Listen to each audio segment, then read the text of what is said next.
Safe to Serve family, first-time viewers, I'm back. Thank you for your prayers and your support for this important mission trip in Jamaica. And the mission continues, but until then, midday power surge continues. And today I have a special guest, not a stranger to our platform, Sister Marie Diaz from Eyes on the Times. Welcome, Marie. Thank you so much for having me, Pastor. It's great to have you back. Friends, we're going to bypass all the pleasantries and get right into the crux of the matter. Marie, what have you been focusing on? Because as I can see, we're seeing a crisis unfold, and the mark of the beast system is rapidly being established, which will launch us into the mark of the beast crisis. And the majority of those in the church and in the world are unprepared. Many are ignorant of these signs, and that's why we have midday power surge today. So talk to us, Marie. Right, Pastor, kind of to piggyback off of what you just said, I think, a lot of times we focus on the fact that the Sunday law itself is coming. We talk about the Pope and what he's doing, the global Sabbath, all of these things that are happening. We talk about Jonathan Berry, trade unions, all of these things, Christ the King Sunday. But I think that we forget that the mark of the beast crisis itself is a twofold process, right? There's the forced worship, but there's also this no buying, no selling system component that we may kind of relegate to the back of our minds. But on today, my hope is that we're going to be able to see that the trap is being laid, and unbeknownst to many of us, some of us are already falling into this trap and not seeing it. So hopefully we'll be able to identify the tentacles so that your audience will be aware of what's taking place. So here we have it, my friends. Pay $18. Give up your biometrics if you want to travel. And after doing those two things, it doesn't mean that you'll be guaranteed to travel. This is what we call the National Tyrannical Tracking System and Control Grid. Beloved, it's the mark of the beast system that is being erected. Marie, talk to us. And even just the way that you're framing that, many may miss the fact that it's a creeping compromise. You're compromising by giving your biometrics, in exchange to be able to do X, Y, and Z. But let's jump into this. Yes, sir. And friends, I want to say this to the scoffers, the mockers, and the cynics before Marie go any further. Some people are going to say, what's the big deal with a real ID card? What's the big deal with giving up biometrics? You're going to see the big deal, that these things are actually stripping away your liberty of conscience, nullifying the principles of the U.S. Constitution that guarantee liberty, privacy, etc., the right to assemble, the right to worship God freely based on your conscience. You're going to see that these things are actually making null and void the principles in the Bible. We're living in the last days. So let me not hear anyone say anymore, what is the big deal? Because this is a serious crisis. Marie. Yes. So let's take a listen first to a clip, which I think is going to kind of lay the foundation so that we can understand what's really taking place behind the scenes. And this is Catherine Fitz. And for those of you who are unaware of it, she was, I believe it was Reagan's administration that she was a part of. And she's telling you what President Trump is currently doing. Take a listen to this first clip. Okay, hold 1 second there, preacher, here. All right. All right. So here we have Catherine Fitz. Let's go. Here she is.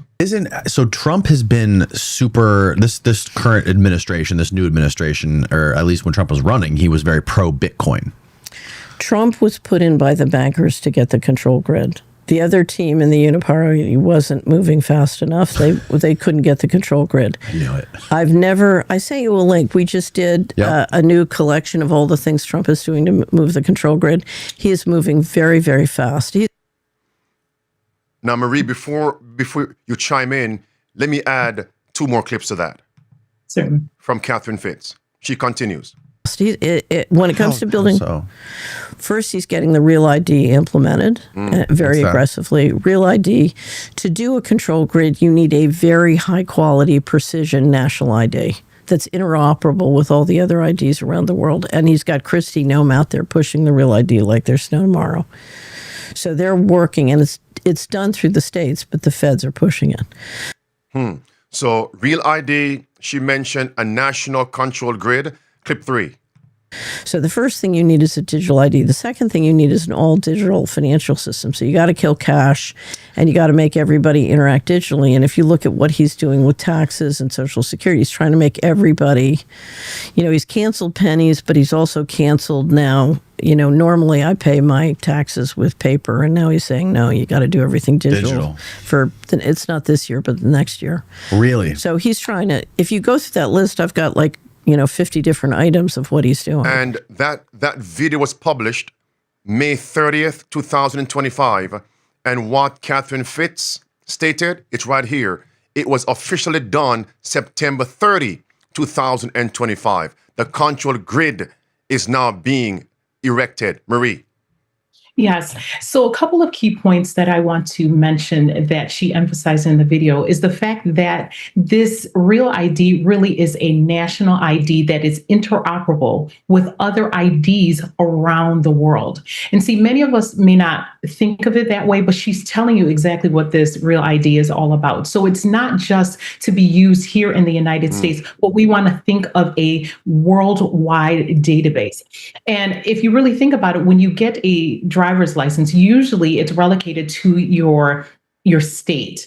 And the issue is that if all of the states have their various IDs, there's different standards. For instance, Texas and California, they say that you have to give them fingerprints and do other things, right? In New York, we don't have to do that. And so there's different standards for different states, and they're siloed, right? And so with the federal government introducing a national ID, what it does, it standardizes the IDs across the United States, which then standardizes it so that it can be used across the world. So hopefully you're going to be able to see how this has very little to do with the United States, but the world as a whole. So are you saying, in so many words, that this is one of the tools to erect a one world government? That's exactly what I'm saying. So would this not also negate national boundaries? Absolutely. Okay, continue, Marie. Right. And so in case you're thinking that this is just, Catherine Fitz who is making these remarks, we're going to have you listen to President Trump himself. And this was when he was campaigning back in 2016, where he told you then that they were going to establish a biometric tracking system. Take a listen to this clip and hear it for A yourself. national biometric tracking system. That means Catherine Fitz is not simply blowing hot air. He will confirm it. Listen to this from the horse's mouth. Here it is. Number 8, we will finally complete the biometric entry-exit visa tracking system, which we need desperately. For years, Congress has required biometric entry-exit visa tracking systems, but it has never been completed. The politicians are all talk, no action, never happens, never happens. Stay right there. Clip 2. Same speech. In my administration, we will ensure that this system is in place. And I will tell you, it will be on land, it will be on sea, it will be in air. We will have a proper tracking system. Marie. And so, again, he just told you that we're going to have a proper tracking system. That's key, right? And he said that it's going to be a biometric system, not only on land, but also on sea. And so what we're going to see now is, as we're taking a look at these following articles, you're going to see what this current administration is doing through the TSA. So let's take a look at this first article coming from the Washington Examiner. It says that Nome announces a $1 billion TSA investment. Let's look at the next article here.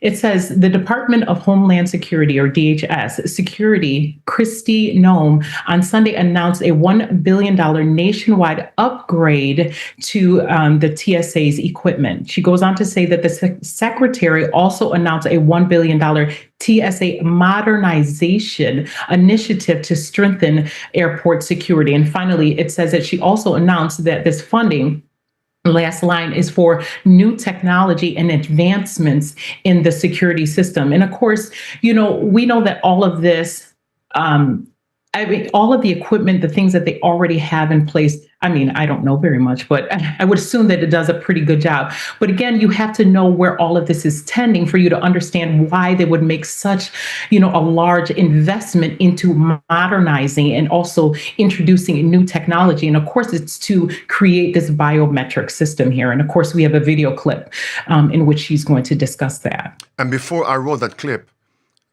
in the first one with President Trump, he made it appear as if the biometric tracking system is only for those coming into America, meaning international travelers. All right? But you are going to see it's going to be for domestic traveling also, for U.S. residents, U.S. citizens. Biometric tracking system. Who wants the government to be tracking them? Who wants that? Intrusive, abusive spying and surveillance. Here it is. This is Kristi Noem, the Secretary of DHS. Listen.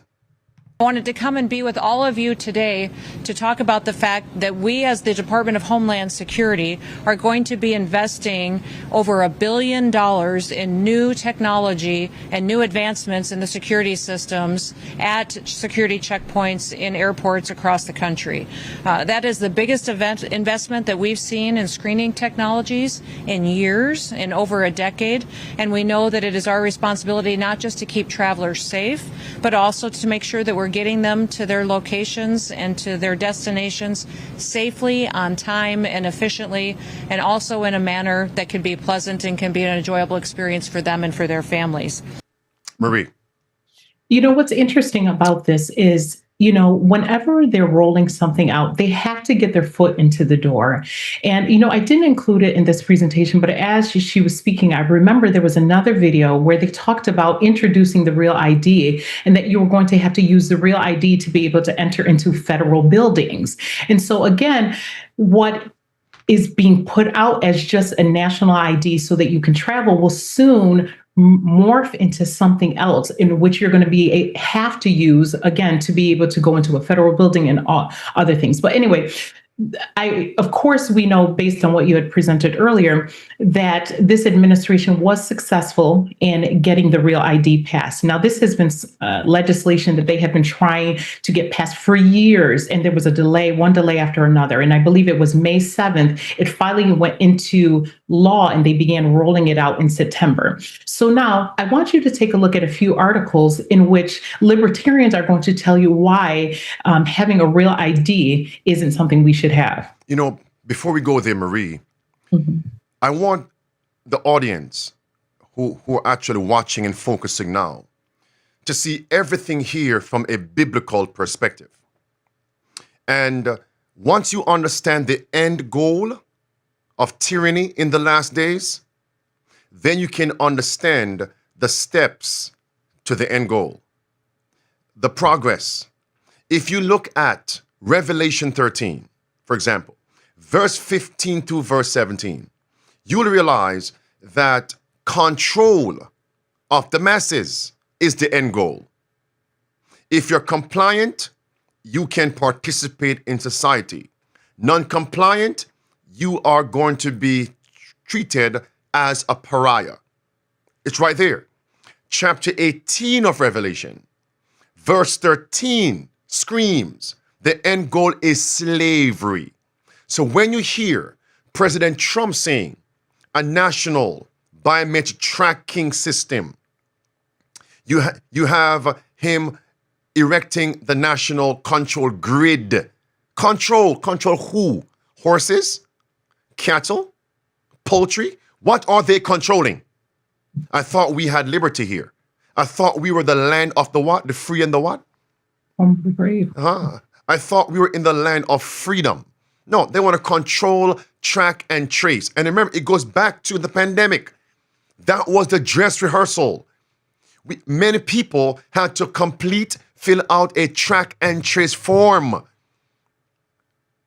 And the same tyrannical system is now being introduced.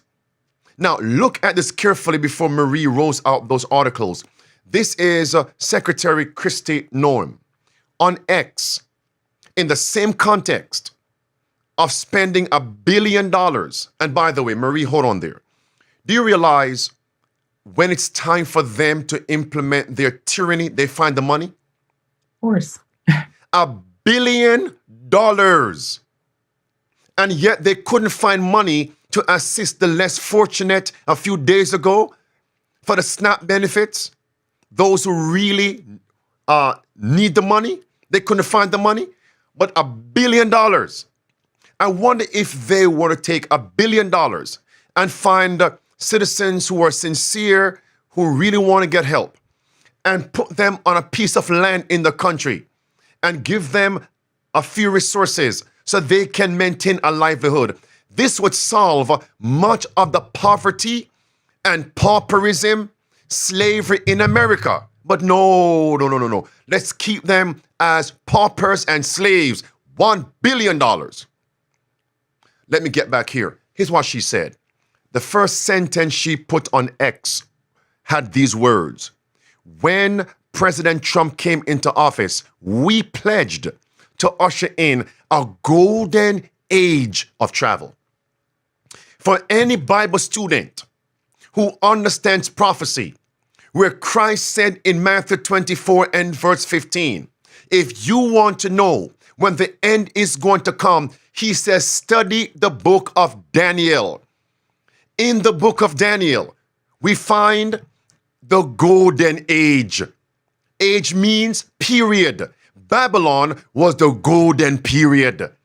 Babylon, Nebuchadnezzar, he erected an image of gold and forced every single person to comply by bowing or be thrown in the fiery furnace if you did not comply. That was a national, international law. Church and state union, forcing the conscience. Question, was there a tracking system? Yes, that's how they were able to identify that 3 Hebrew boys refused to comply in bowing and worshiping falsely. That was an image. Revelation 13, verse 13 through verse 17. Revelation 14, verse 9 and verse 10, the warning against the worshiping of the image of the beast, the mark of the beast. The golden age. Wake up, my friends. It's here. Why we can't see this? Bow or be thrown in the fiery furnace. Marie, that had to be put in the record.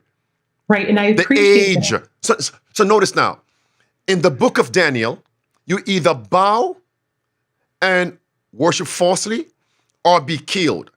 It's coming to America and the world. But now you're seeing you go along with this tyranny or you can travel.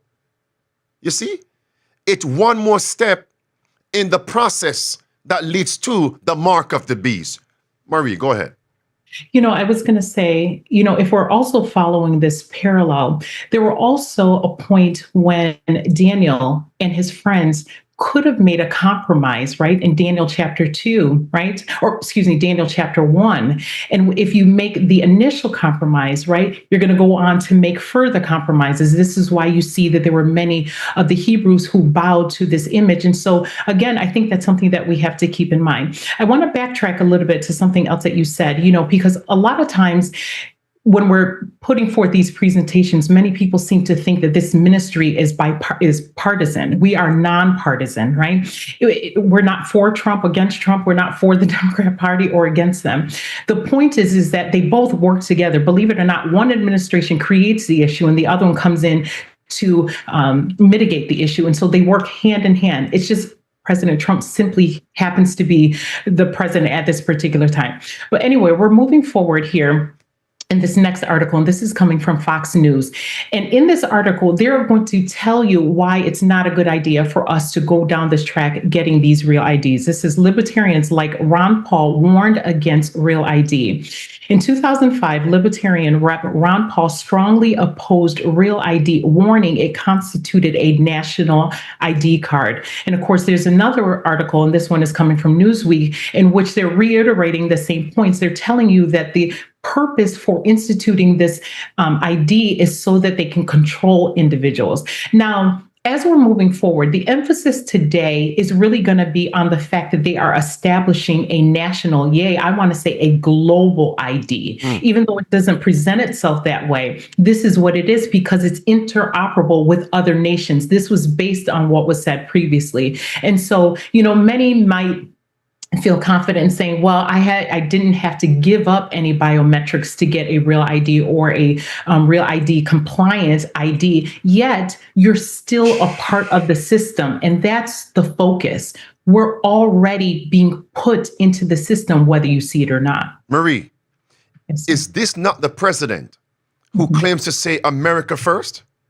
Absolutely. And we are going to be sovereign? And we're not going to go along with the agenda of the UN, etc.? Huh? And now you're rolling out a real ID which is inoperable with all the other nations. That is a one world government. So they say one thing, but do another thing. This is hypocrisy. Now you wrote out Ron Paul. Here is a current congressman. This is, I believe, Thomas Massey, who also said, he warned, again, he's a Republican from Kentucky, warned the real ID may be implemented in an attempt to control Americans and has urged President Trump not to enforce it. Marie, continue. Yes, right. And so now we're going to see this shift. And I want you to see how it's slowly creeping in, the things that they're doing to kind of forcing compliance. Again, like I said, we're focusing in on getting everyone on board into this national database. Okay, so let's look at this first article from LA Times. It says, flying without a real ID, it could cost you $18 in a trip through a new screening process. And again, this is eerily reminiscent of the pandemic that we just went through, right? You had the compliant and the non-compliant. Those who were non-compliant were penalized, right? Some lost their jobs, some weren't able to go to certain places. It's the same thing. You're just seeing it at a slower rate where they're showing you that, okay, if you don't want a real ID, we're going to start penalizing you for it. What if they end up penalizing you $1,000 every time you go? $18 doesn't seem like very much, but again, it's that creeping encroachment. The next article here says, airline passengers without a real ID or passport could face an $18 fine. And of course, it says that these travelers who refuse to go through and get the real ID, that they're required to go through some sort of verification system. And this new system includes giving up your biometrics. Right there, it says a new biometric kiosk system. And that's what's going to give you the ability to be able to go through through the checkpoint area. Now, listen, I want to remind your audience also that this whole system, the TSA and all of the things that you have to go through when you go through the airport came from the September 11th attacks, as was noted in this article here. It says the Federal Real ID Act was passed by Congress in 2005. So it's taken all of these years, 20 years, for them to finally get to the place where they're introducing this real ID, and it has finally passed. It goes on to say that after years of delay, the Department of Homeland Security, of course, DHS, has finally able to put it into force, right? Yes. And it says, and this is the point that I really want your audience to pay attention to. It says this notice serves as a next step in the process of real ID compliance. Many of you may have missed that. You might brush over that, right? It's the next step, which means there's going to be other steps, and we're starting to see that here. Mercy. Marie, continue. Yes. And so again, now this is going to further augment what we're saying here in this next article. It says, the agency made clear that the use of its alternative identity verification processes neither guarantees that an individual's ID will be verified, nor that the individual will successfully provided access to the sterile area of the airport. So End what quote. that means, End quote. Murray, end quote. yes, That's a end direct quote. It is. So It they're is. telling you, Marie, just summarize that. They're telling you, if you refuse to comply, we are going to financially penalize you. $18 now, later on, it could be more. That's number one. Number two, then we are going to have you give up your biometrics at a separate kiosk in the airport. And then after all of that, we may still bar you from traveling. So you pay the fine, you give up your biometrics, and those two things do not guarantee you'll enter the sterile area. Sterile, so we must be cleansed. Oh, we're so filthy. We're so filthy. The sterile area of the airport, and then you can board. After all of that, you may not be guaranteed to take that flight. Marie, go ahead. And so imagine what that's going to do to you psychologically, right? So now you're starting to see. So imagine you're there, you've gone through this process, and they're telling you, you paid for your ticket, you cannot fly. What are you going to do? I mean, you have to leave. There's nothing that you can do. So now you're put in a position where you have to decide whether or not I'm going to become compliant and then be able to fly, or I'm going to continue resisting this decision and I'm just going to have to drive wherever I want to go. And so do you see how this is a slow process? Marie, drive where? President Trump just said it's going to be on land, Yes. in air, and sea. He did. Ship, can't. Airplane, you can't. Car, you can't. Do you remember in the pandemic, there were checkpoints. You couldn't cross state lines from Jersey to New York, in some red states to blue states, and vice versa, Marie. So, and remember, when the mark of the beast is enforced, we are told some people will have to face financial penalties if they're non-compliant to the mark of the beast. Now we're seeing before that time a financial penalty if you're non-compliant to the mark of the beast system. Marie. Yes. And so what we're showing is how they're slowly turning up the heat and how we're having to make these decisions, you know, and like I said, these compromises as we're going forward. The article continues, it says, noting that individuals who do not have an AFOID and who choose not to use alternative identity verification or cooperate with the identity verification process will not be allowed to enter the sterile area. So that kind of just reiterates the point that we just mentioned. I'm going on, it says, which is an ad hoc. So the system that they currently had was an ad hoc system, you know, the papers and things like that. And so, of course, they're going to say that it's non-efficient, right? And so they're moving towards this new system. It says a traveler without a compliant ID will be referred to a kiosk and where they're going to collect this biographic information or biometric data, perform back-end matching against TSA secure flight watch lists. And so, again, the information that they're gathering from you, mind you, they're stating that you have to give biometric information. They still have to run it through a system to verify whether or not you're compliant with their standards. And so, again, I hope your audience can see that they're starting to weed people out. And this is, again, going back to what I originally said about the pandemic, is they're weeding people out, seeing who's willing, you know, because sometimes we can all say that, yes, you know, when it comes to the mark of the beast crisis, I'm going to stand. But it's those little foxes, you know, that the Bible tells us that destroys the vine. So it's the little compromises that's going to truly show what's going to happen in the end time. If you bow now, you're also going to bow later. I'm not surprised, Marie, that President Trump and others in his cabinet, Secretary of DHS, and the other folks behind the curtain are doing this. Because on record, President Trump stated that India is the model. And I'm going to say this and confirm it, and then I'm going to share with the scoffers, the mockers, and the cynics why it is dangerous to be giving up your biometrics in this way, shape, and form.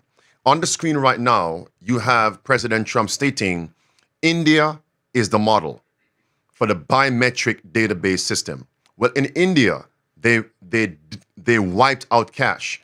It's a digital only payment system. You may pause the video and take screenshots and read the aforementioned.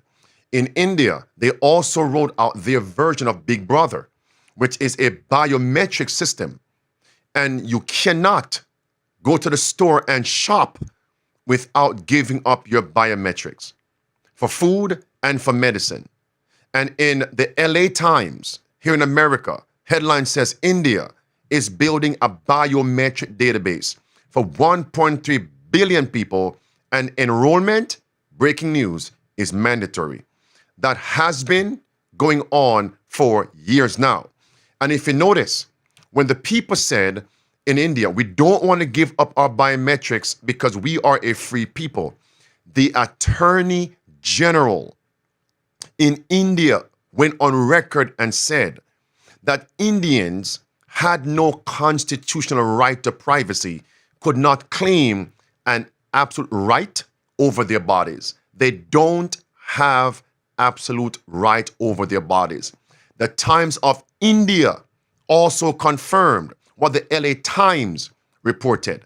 Now, you have, even in America, a few reporters are stating what's happening in India with a biometric system reminds them of the end times and the mark of the beast. I'm going to pause right there. So these are people who are non-SDA. They're looking at the current events and they're telling you that these things remind them and scream mark of the beast time period, the last days. With that in mind, Marie, now I'm going to share with the audience that giving up your biometrics at the airport because you refuse the real ID, everybody listen attentively, that right there is actually overthrowing the principles in the U.S. Constitution. Take a look at this report here. Yes, a person's biometrics can lead to DNA evidence. Stop right there. What? If you give up your biometrics, this goes into a national database. Now they have your DNA evidence. What's a fingerprint? Fingerprint is biometric, is it not? It's now in a national database. Did they ask you, did they come with a warrant to get your fingerprints? No. You gave that up voluntarily, and it's now in a national database. Look at your screen right here.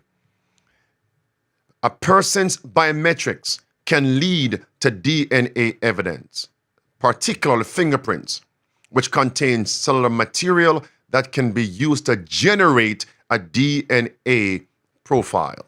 Altogether, watch carefully now. The Fourth Amendment of the U.S. Constitution deals with a person's DNA because it protects against unreasonable searches and seizures. Courts have determined that taking a DNA sample is considered a search, and therefore law enforcement must generally have a warrant or probable cause to do so. It bypasses the need for a warrant. You gave it up voluntarily because you want to travel. And notice now, when we have in our possession a license, an ID that's real ID compliant, we generally did not have to give up our fingerprints. In some states, you don't need to give up your fingerprints for that. But now, to travel, you must give it up. And it's not in a state, it is national. So this is a national tracking system, a national control grid. Who is compliant, who is not compliant? And in volume 5, page 451, we're told, in the last days, the tyrants, they shall repudiate every principle of the U.S. Constitution. That is a big deal. Marie. I want to go back to what you just said about India, right? You just talked about how, I don't know if it's a prime minister or who they refer to as the individual that runs the country, but what they were saying, how you don't have any rights. They want 1.3 billion individuals who live there in India to become a part of that system. Now, listen here, we are establishing a national ID that is comparable with that system, because remember that all of the IDs are going to mesh into one system. And so if they're telling you what they're going to do and willing to do with their own citizens there in India, what's to make you think that they're not going to eventually do those things here, when we know that the Bible tells us that we're going to be stripped of our freedoms and our rights? And so what you're seeing in other countries is going to come here in America. America is kind of the last standard. And again, we know that the mark of the beast crisis is going to begin here. And so it's just showing us what is eventually going to happen. One last point, Marie, before you move on. I'm going to read and reread volume 9, page 11. Because notice, my regular license and ID is issued from my state. The real ID is a national ID for every single person. Would that not scream consolidation? Because the states are separate, they have their own protocols. By the way, let me confirm that on the screen right here. It says this, is that some states, not all, some states, including Georgia, require fingerprinting for a driver's license, etc. Some states. So other states do not require that particular biometric to issue a driver's license. But now the real ID is federalized. This is consolidation. What's the end goal? Here it is, volume 9, page 11. We're living in the time of the end. God's spirit is gradually but surely being withdrawn from the earth. The agencies of evil are combining their forces and consolidating. Why? Here it is.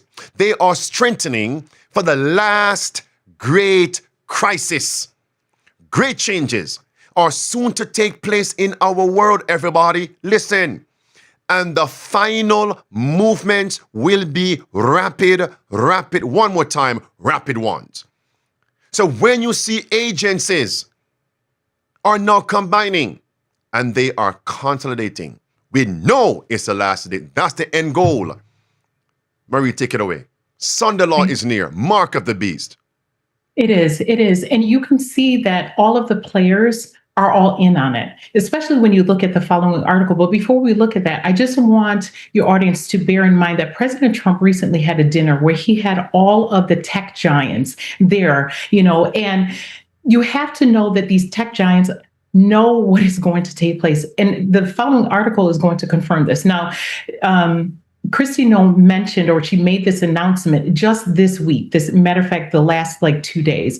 But what's interesting is prior to her announcement, Apple made their own announcement earlier this month on November the 12th, I believe it is. And I want you to take a look at the following article. It says here, Apple puts passports on iPhone, Apple Watch for TSA lines. Next article here. It says travelers can now digitalize their passport or eligible driver's licenses information in their Apple wallets, and a new digital ID feature that Apple launched Wednesday. In the feature, users will be able to present their digital ID at additional select businesses and organizations for identity and age verification in person and absent online.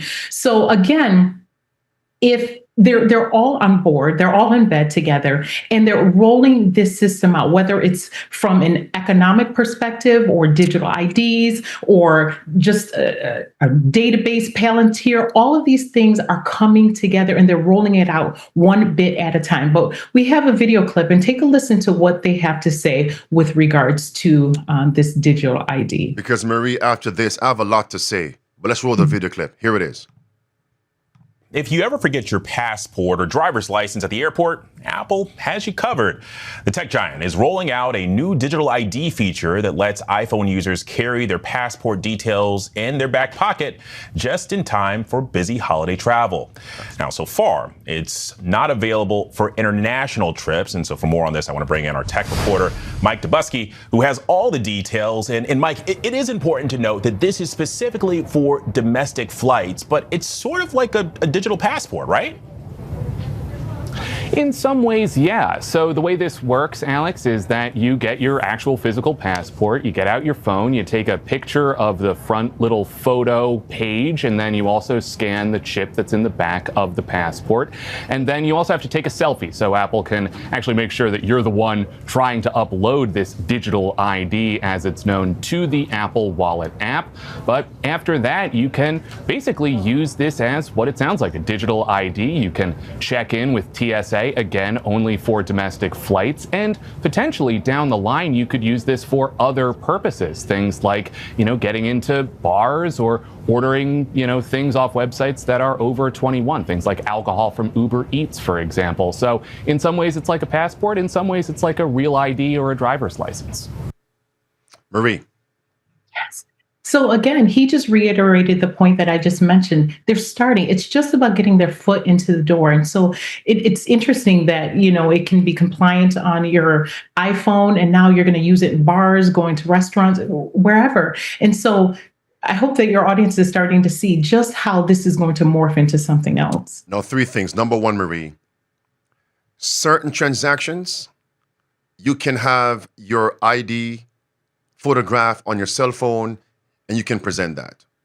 When it comes on to sensitive transactions, the person or company you're dealing with, they want you to provide a physical, tangible copy of that ID. Imagine a passport. Where can you travel? Which transaction can you do that requires a passport? And you present something on your phone.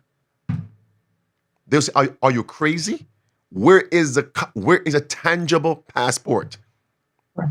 So the mere fact you can actually take a picture of a passport and put it on Apple device, iPhone, it shows us that Apple as a system is a part of this control grid. Hands down, case closed. That's number one.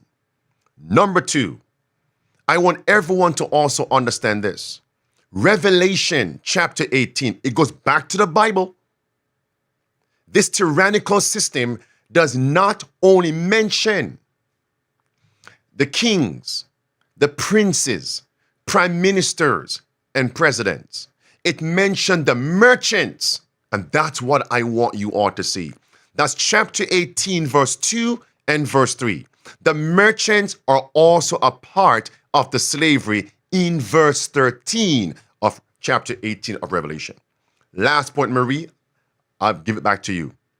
Do you realize, in America especially, when you have an election, midterms or maybe the general election, the candidate that can raise the more money or most money or more money generally has a better chance of securing that seat, winning that election, which tells you that behind the candidates, there are financial benefit, interests and people, which also means that a candidate can be bought and sold.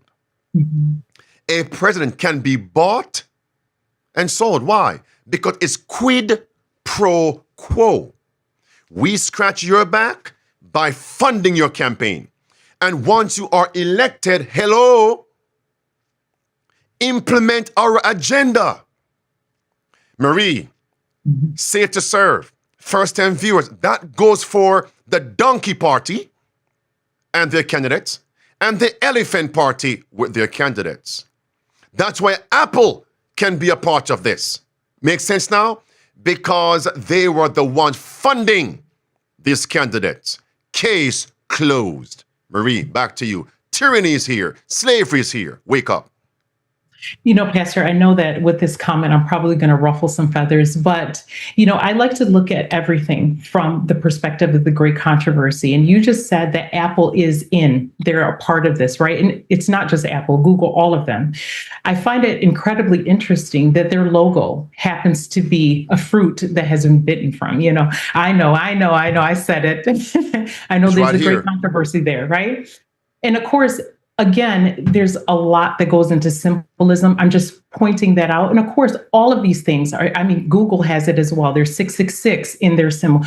All of them are tied into this system. So it just goes to show you, that all of these players are going to be there and they're going to strip us of our freedom. But we're going to continue here. We're going to take a look at another video from Catherine Austin Fitts, and she's going to tell you again, layer by layer, how this control grid is being erected right in front of us, and many of us can't see it. Let's take a listen to that. Let me just say it this way. That means it's a high possibility that this president is bought and sold. Mm-hmm. Not only from the merchants, but even from the men who are promoting religion. And many times they go along with whatever the interest and the agenda of tyrants are because they are drunk with power. Power is a currency that they love. As long as I can have power, the president, the prime minister, they will go along with the agenda. Why? They're drunk with power and they are drunk with legacy. You see, they want a legacy. And that's why they will sell out their people as tyrants, traitors, betrayers. Here it is, Catherine Fitts. Playtime is over. I think Trump is in a box. And that must be repeated. I think Trump is in a box. And all I see, I have to judge people by what they're doing. And what it looks to me like Trump and Musk are implementing the control grid at high speed. What you have to say is, okay, to do a control grid, we need a digital ID implemented that's very high quality, high precise. Check the box. We need an all digital financial system. Check the box. We need a way of doing interoperable money. Check the box. If you look at what Doge is doing, we need a social credit system. Check the box. If you said to me, I want to build a social credit system that can be used to enforce control against the American people and basically lock them down with both enforcement and social credit, I would go get the Social Security data, the IRS data, and the Treasury payment data. And that's exactly what they did. And that is called consolidation. Next clip. Actually, before you play the next clip, Pastor, even going back to what you were saying, there's this thing, it's called a Judas goat. I don't know if your audience is familiar with that. But yes. What a Judas goat essentially does, it's a trained animal, a goat in this instance, that helps to rally all of the other animals, kind of steer them into the pen or even into the slaughterhouse.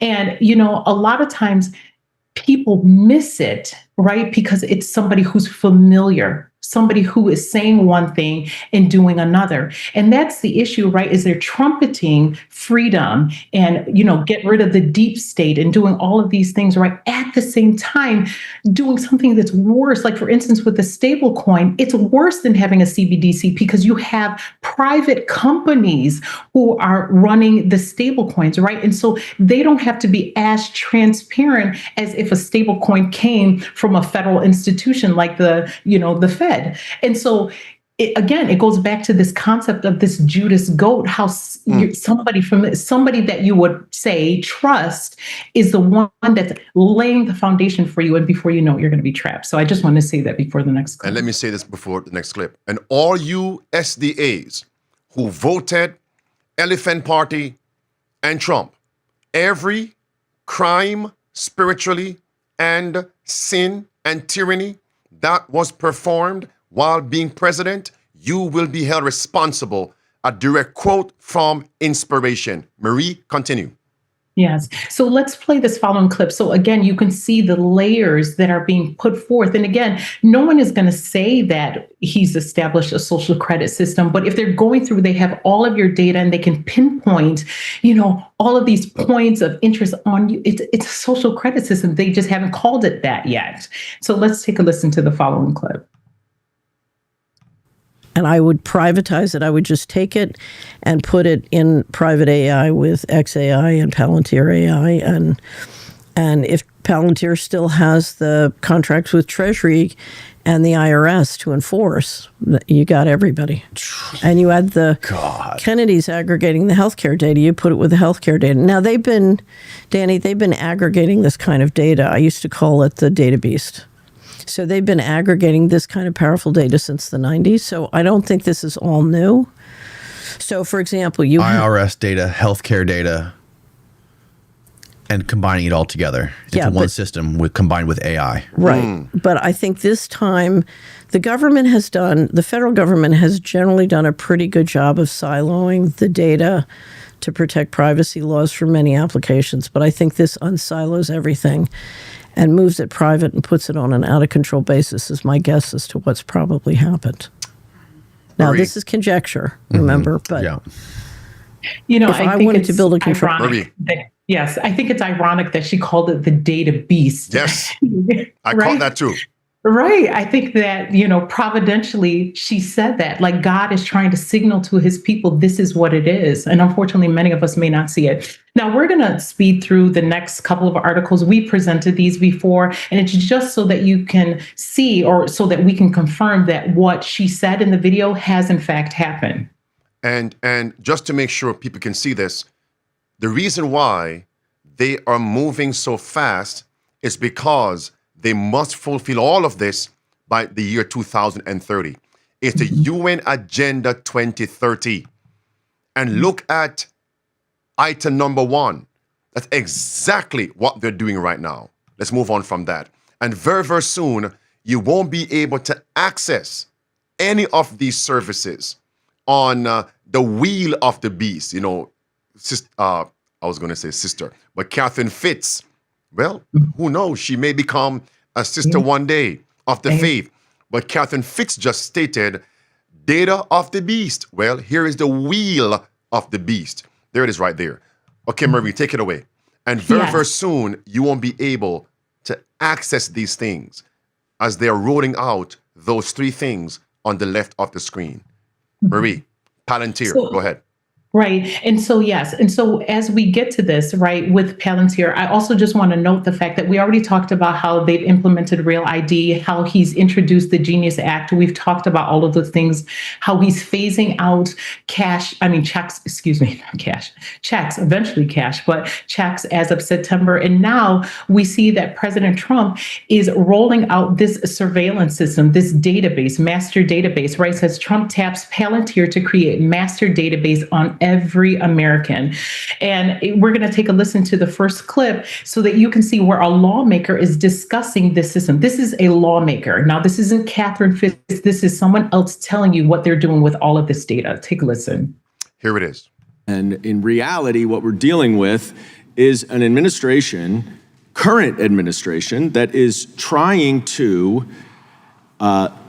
categorize, gather, and streamline data of Americans, give it with access by a private company. Now, let me explain a little bit, and I want to ask some questions. Many of you, I'm sure, have heard of Palantir, which is a large data company, has a lot of connections to Elon Musk, to Doge. And in March, Donald Trump issued an executive order that would increase the sharing of all unclassified data between and among federal agencies. It directed agency heads to authorize and facilitate both the intra and interagency sharing and consolidation of unclassified agency records. Now, a New York Times report in May outlined in great detail how the president has employed Palantir to carry out this executive order, essentially to merge all data from all different executive branch agencies into one single database. Now, it's unclear who would control that database, who would have access to it, what searches would be done, and there seem to be no guardrails about that. Marie. Yes. And, we don't have to play the next clip, but again, I think that clip pretty much sums everything up. You have this huge database that has tons and tons of information. So things are no longer siloed, right? The purpose of DOGE going through to become efficient was so that they could gather all of this information and put it to a system.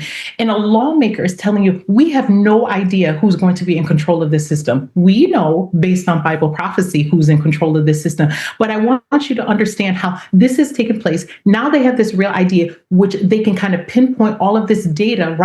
And then it can be carried into this global system. It's happening in real time. And while this is happening, the majority of Americans are having fun on TikTok, laughing and giggling while they are about to enter a time of severe slavery. While this is happening, many professed church members are spiritually asleep. Many of our people care less about these things, and many are going to be awakened only when it is too late. Imagine. However, there are a few people in the world, non-SDAs, who are focused on these events. And that's why we're here today, to awaken some folks. Marie. Yes. And so the final leg of this is showing how they're already telling us, those who are part of the system, they're telling us what they're going to do with the system. It says Project Stargate. And of course, President Trump introduced this new AI system, right? And in the following article from Business Insider, he has said in time past that they're going to develop a system in which citizens will be on their best behavior. And what are they defining as best behavior? Based on the Bible, it's those who are compliant with the Sunday laws. And they're going to be restricted from being able to buy and sell if they aren't compliant, if they aren't on their best behavior. And so, brothers and sisters, as you're seeing all of these things coming out, as I mentioned, when we began this presentation, when we're hearing about a global Sabbath, when we're hearing about Christ, the King Sunday, when we're hearing about states introducing laws, closing on Sunday, know that simultaneously, they're also introducing legislation, laws, putting things in place to restrict your ability to be able to buy and sell. And it's closer than many of us think. Marie, we do need a part 2 of this. I'll close with these words as a repetition. When we see these agents of evil, when we see them combining their forces and consolidating, understand, number one, they are strengthening for the last great crisis. What is the last great crisis before the second coming of Jesus? It is the mark of the beast. Revelation 14, verse 9 through verse 16. Then come the second coming of Jesus. When we see that, number two, understand the Spirit of God is being withdrawn. So my prayer should be, Lord, pass me not. Give me your Holy Spirit. Convert me. Help me to stop wasting time on secular things that have nothing to do with my salvation, that have nothing to do with practical preparation for these last days. So many people are doing things just to get likes, views, but not to be prepared and get others prepared for the last crisis on this earth. Help me, Lord, to set my home in order. Yeah. As a husband, a father, a wife, a mother, to get prepared. Give me, Lord, greater urgency to evangelize before it's too late. Lord, I must be in the right location in the country. Help me to implement the 5 keys of survival.